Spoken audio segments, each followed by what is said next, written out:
Chains of the Prairie. The wind rolled over the Texas prairie in long, unbroken waves, rattling the dry grass against the weathered fence posts. Evelyn Carter stood at the edge of her father's ranch, her hands wrapped around the worn wood as if it could anchor her against the storm building inside. She had been told that morning, without tenderness, without room for refusal, that she would marry Marshall Hayes before the month was out. Thomas Carter, her father, was a man carved from stubborn rock. Years of cattle trading had sharpened his voice and narrowed his patience. Debt hung over the ranch like a cloud. And to him, Hayes was the answer, a man with coin, with influence, and with a dangerous reputation that kept rivals away. To Evelyn, he was nothing but a shadow with a name whispered in fear. She had seen Marshall Hayes only twice before, once passing through town, his black hat tilted low, his coat brushing his boots, and once at the ranch gate, where he had spoken to her father in low, clipped tones. Rumors followed him like dust, robberies, backroom deals, and a string of people who had crossed him and vanished. Evelyn had hoped those rumors would keep him far from her life. Instead, they had brought him closer than she could bear. Her father's announcement had been short and final. "You'll do this, Evelyn. He'll keep us safe, and the ranch will survive." Safe, she thought bitterly. Safe for whom? Not for her. That evening, the sky burned with the deep gold of a dying sun. Evelyn was called to the small wooden chapel in town. She wore her mother's wedding dress, a pale, high-collared thing that smelled faintly of cedar from years in a trunk. The sleeves were tight, the lace scratchy against her skin, as though the dress itself resisted the moment. The ceremony was brief. The preacher's voice was a monotone hum, the words of God rattling past her ears without meaning.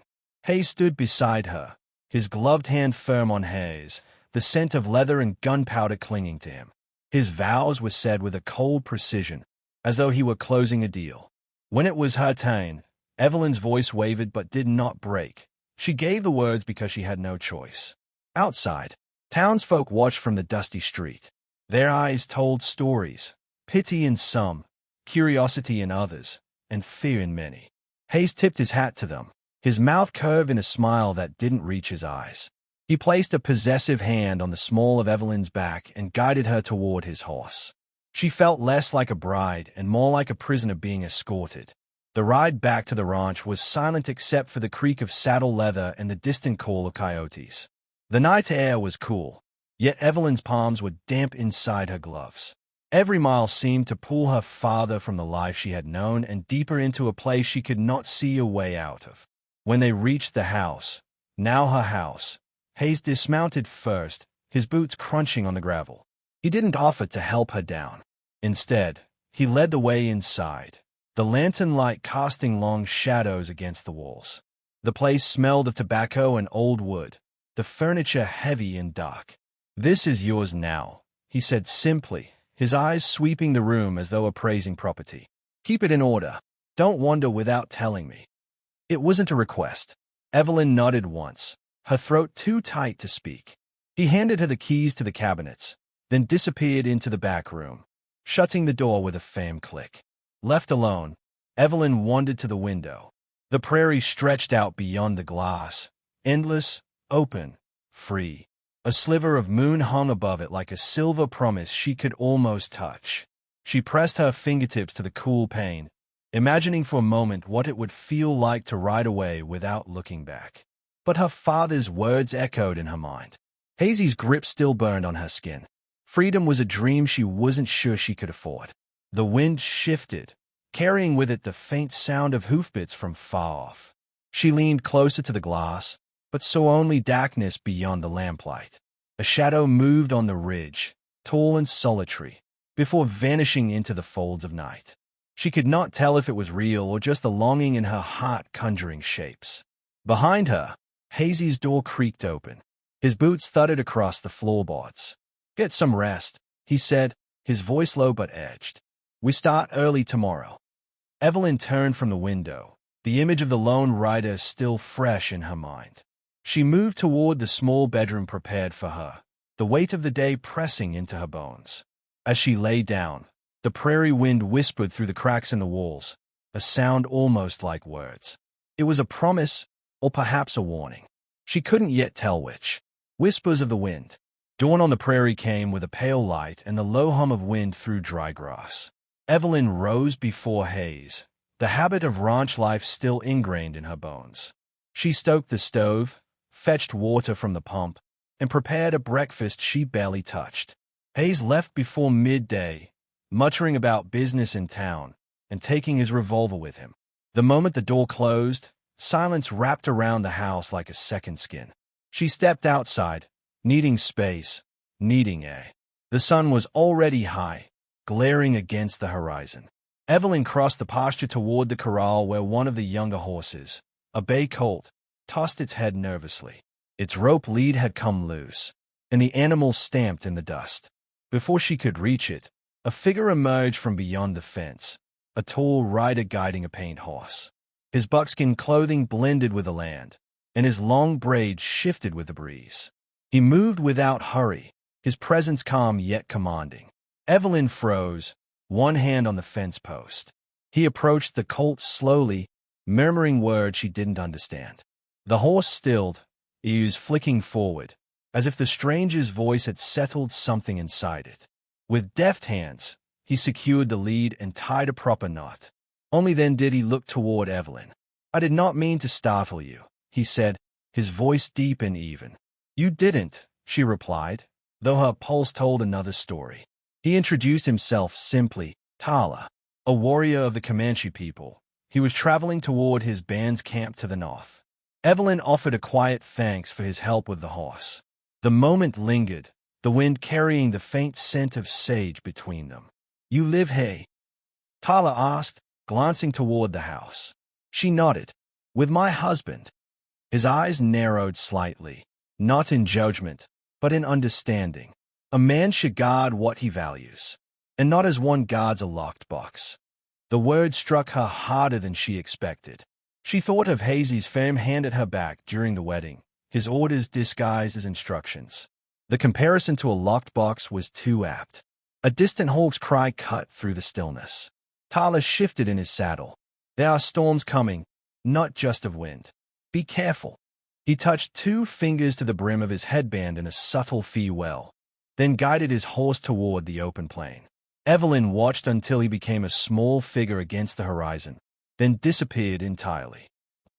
That night, Hayes returned smelling of whiskey and smoke. He was in a mood that turned the air heavy. He spoke little over supper, only asking if anyone had come by. Evelyn shook her head, a lie lodged under her tongue like a stone. It wasn't fear of Hazy's wrath alone. It was something more dangerous, the knowledge that she wanted to see Tala again. 2 days later, the opportunity came. Hayes left at dawn to inspect a cattle drive on the southern range. Evelyn took the path toward the river with a water pail, her heart thudding with each step. She told herself she needed the fresh water. She told herself she didn't expect to find him there. But Tala was waiting. He sat on a flat stone near the bank, whittling a piece of wood. The river light danced on the edge of his knife. He looked up when she approached, offering a nod that was both greeting and acknowledgement of the risk she took in coming. "You are far from the house," he said. "I needed to breathe," she answered. They spoke of small things first, the weather, the restless horses, the way the grass was browning too early this season. Slowly, the talk shifted. Evelyn told him about her mother's cedar chest, about her father's debts, and how marriage had become her father's solution. Tala listened without interruption, his attention steady as the current beside them. "Do you want to leave him?" he asked at last. Her breath caught. She hadn't spoken those words aloud, even to herself. "It's not that simple." "It never is," he said. "But the first step is to see the path." They sat until the sun began to drop, painting the water in streaks of gold and crimson. Evelyn rose reluctantly, knowing Hayes would return before long. Tala handed her the small carving he had been working on, a pendant shaped like a hawk in flight. "Keep this," he said, "for strength." She tucked it into her pocket, the smooth wood warm from his hands. When she reached the house, the first stars were appearing. She had the pendant in the lining of her cedar chest, the same one that had held her mother's wedding dress. Hayes wasn't home yet, but she could hear his approach, the uneven rhythm of hooves in the dark. She hurried to light the lamps. The door swung open, and he stepped inside. His eyes swept the room, lingering on her for a long moment. "Where have you been?" "Fetching water," she said, forcing her voice to remain steady. His gaze sharpened. "Next time, wait until morning." Evelyn nodded, but her mind was still at the river, the sound of Tala's voice braided with a rush of water. She didn't know what tomorrow would bring, but she felt the stirrings of something she hadn't dared to imagine in weeks. Hope. Outside, the wind rose, carrying with it the distant echo of a hawk's cry. The forbidden flame. The days that followed became a delicate dance of necessity and secrecy. Hazy's trips away from the ranch grew longer, giving Evelyn narrow windows of freedom. She used them carefully, tending to chores near the river or along the northern pasture, places where Tala might appear like a shadow out of the wind. It was during one such afternoon that she saw him again. The heat shimmered above the grass, and cicadas hummed in the stillness. Tala was mending a leather strap beside his horse, his movements precise, each pull of the thread steady as a heartbeat. Evelyn approached, carrying a basket of wild herbs she had been gathering as her excuse to be there. "You move quietly," he said without looking up. "Not quietly enough," she replied, setting the basket down. "Hayes suspects more than I tell him." Tala's hands stilled on the leather. "Then each meeting is a risk. And yet, here we are." They spoke little after that. Instead, Evelyn sat beside him, her eyes following the motion of his work. The silence was not awkward. It was full, heavy with unspoken understanding. When he finished, Tala set the repaired strap aside and reached into his stool bag. He drew out a small pouch of dried berries, offering it to her. She tasted one. It was tart, bursting on her tongue with a wild sweetness she hadn't known she craved. That evening, a storm rolled in. Hayes returned earlier than expected, his temper sharp. A missing calf had put him on edge, and he took his frustration out on a ranch hand, shoving the man into the date before barking orders. Evelyn stood in the doorway, her hands gripping the frame until her knuckles ached. She wanted to intervene, but she knew Hazy's anger could turn swiftly, and she was not ready to bear the brunt of it. Later, as rain lashed the windows, she lay awake listening to the wind. She thought of Tala's steady hands, the way the river's reflection danced against the carved hawk pendant hidden in her chest. The contrast between the two men, one all storm and control, the other all earth and quiet strength, tightened something in her chest until she could hardly breathe. The next morning, Hayes left before dawn. Evelyn waited until the sound of his horse had faded entirely, then saddled her own and rode hard toward the river. She found Tala on the far bank, crouched beside a fire where fish hissed on a flat stone. He looked up at her arrival, and this time he smiled, not with his mouth, but with the shift of his posture, the softening of the air between them. She dismounted, crossing the shallow water barefoot. The chill bit at her skin, but she didn't care. She sat beside him, accepting a piece of fish he offered. They ate in companionable silence until Tala spoke. "Last night, I dreamt of a hawk trapped in a cage. It broke free, but it did not know where to fly." Evelyn's fingers tightened around the pendant in her pocket. Was the sky too wide? "No," he said, his gaze on the current. The hawk had forgotten what freedom felt like. The words struck deep, drawing out the truth she had been holding back. "Tala, I can't keep living like this." "You can leave," he said, not as a suggestion, but as a fact. "It's not that simple. Hayes, he would hunt me." "Then let him hunt," Tala replied, his voice low. "Some things are worth the danger." Her breath caught, and before she could speak, he reached for her hand. His fingers were warm, calloused from years of work and war. The touch was gentle, yet it carried a charge that set her pulse racing. She didn't pull away. The wind stirred, bending the tall grass. The river's surface rippled. When Tala leaned closer, the world seemed to narrow to the space between them. His lips brushed Hayes lightly, as though testing the truth of what had been building between them. She met the kiss fully, the taste of rain and smoke clinging to him, her heart pounding so loud she thought he must hear it. They broke apart at the sound of distant hoofbeats. Evelyn's head whipped toward the trees, her breath sharp in her throat. Tala's expression shifted instantly, his body tense. "Go," he said, standing. "Now." She ran to her horse, the adrenaline making her clumsy. Mounting quickly, she urged the animal into a gallop, not daring to look back until the ranch came into view. The yard was empty, no sign of Hayes. Perhaps the hoofbeats had been a wandering rider, perhaps not. But the danger was real now, no longer an abstract threat. Inside, she stripped off her wet skate, hiding it deep in the laundry pile. Her hands shook as she lit the stove, forcing her breathing to slow. She told herself she was imagining the sound of approaching hooves again. But when the door burst open, she flinched. Hayes stood there, his eyes sweeping the room. "Where have you been?" "In the garden," she lied smoothly. His gaze lingered on her for a long moment before he shut the door. "Don't stray far. Trouble's been sighted near the ridge." Evelyn nodded, but her mind was already far from the room, still standing on the riverbank with Tala's hand in hers. Outside, the wind carried the scent of rain again, and somewhere beyond the ridge, a hawk cried into the darkening sky. Blood and freedom. The sky was heavy with low, bruised clouds, and the wind pressed against the ranch house as if it carried a warning. Evelyn was kneeling by the hearth, stacking kindling, when the sound of approaching riders cut through the air. Not one horse, several. Her stomach tightened.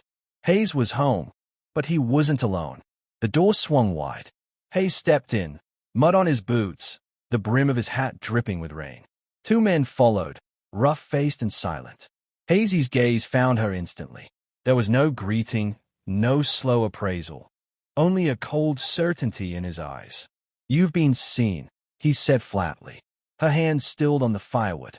"Seen?" "With him," Hayes growled. "The Comanche." Evelyn's pulse roared in her ears. "It's not." "Don't lie to me," he snapped, the words sharp enough to cut. He stepped closer, his shadow swallowing hers. "You think I wouldn't, hey? You think I wouldn't act?" He turned to the men. "Bring him." They left, boots thudding across the porch. Outside, through the wavering glass of the window, Evelyn caught sight of Tala. His hands were bound, his posture straight despite the ropes. Mud streaked his leggings, rain glistening on his shoulders. The men shoved him forward toward the corral. Hayes grabbed her chin, forcing her to meet his eyes. "I could end him right now. But you," he released her abruptly. "You're going to watch." They dragged Tala to the center of the corral, tying him to a fence post slick with rain. Hayes followed, revolver in hand. Evelyn's breath came fast, her mind racing. She couldn't scream for help. There was no one for miles. She couldn't plead. Hayes would only see it as weakness. Instead, she forced herself to look calm. She stepped out onto the porch, her voice even. "Hayes," she called, "if you want to hurt him, you should at least hear what he has to say." Hayes's head turned slightly, suspicion narrowing his eyes. "What could he possibly say that I'd care about?" "Maybe nothing," Evelyn said, taking slow steps down the porch stairs, "but maybe something that makes you richer." That caught him. Hayes lowered the gun slightly, curiosity slipping through the anger. "Go on." "In the barn," she said. "I'll get it." He hesitated, then nodded for one of the men to follow her. Evelyn led the way into the dim barn. The smell of hay and rain-soaked wood thick in the air. She moved toward the workbench, her fingers brushing the heavy brass candlestick Hayes kept there. The man behind her stepped closer, craning his neck to see what she was reaching for. In one smooth motion, she turned and swung. The candlestick connected with a dull crack. The man crumpled silently to the floor. Evelyn dropped the candlestick, heart hammering, and ran into the rain. She reached the corral just as Hayes realized she'd vanished from sight. His gun was rising again toward Tala when she hurled herself at him, shoving his arm aside. The shot went wide, cracking into the fence. Tala moved instantly, kicking out with both legs. Hayes stumbled back, losing his grip on the gun. Evelyn seized the chance, grabbing a knife from the belt of the second man and cutting Tala's bonds. Rope fell away, and Tala surged forward, striking Hayes hard enough to send him sprawling into the mud. The fight was short but brutal. Hayes lunged for the fallen revolver, but Tala's boot came down on his wrist. The gun skidded into the mud, lost in the churn of rainwater. Hayes swung a fist, catching Tala in the ribs, but Tala didn't falter. With a final blow, Hayes collapsed, breathless and beaten. Evelyn stood still, rain soaking her hair, chest heaving. She expected Tala to finish it, to end Hayes here and now, but he only stepped back. "It's not worth the blood," Tala said. They didn't wait. Evelyn ran to the barn, saddling her horse while Tala readied his own. The wind whipped at them, driving sheets of rain across the pasture. In the corral, Hayes groaned, pushing himself up on one elbow, his face a mask of rage. They rode hard, the land opening before them in a blur of wet grass and shadow. Evelyn's hands clenched the reins, the cold stinging his skin. She didn't look back until they crested the ridge. Below, the ranch was a dark smudge against the endless plain, the corral fence leaning, the house a small, defiant shape in the storm. "Where will we go?" she asked over the wind. Tala glanced toward the north, where the land rolled into hills. "To my people. You will be safe there, if you still want to come." Evelyn swallowed. The choice was hers now, unbound by rope or law. "I do." They pressed on until the clouds broke and moonlight spilled over the prairie. Evelyn slowed her horse, letting the cool night air fill her lungs. Freedom tasted strange, sweet and sharp, like the first bite of a wild berry. Beside her, Tala rode in silence, but she could feel the unspoken weight between them. What they had done couldn't be undone. Hayes would not forgive. The prairie wind carried no guarantees. But for the first time since her father's command had sealed her fate, Evelyn felt the cage open. The Hulk could fly. Where? She didn't yet know. And somewhere in the distance, the night answered with a single, piercing cry.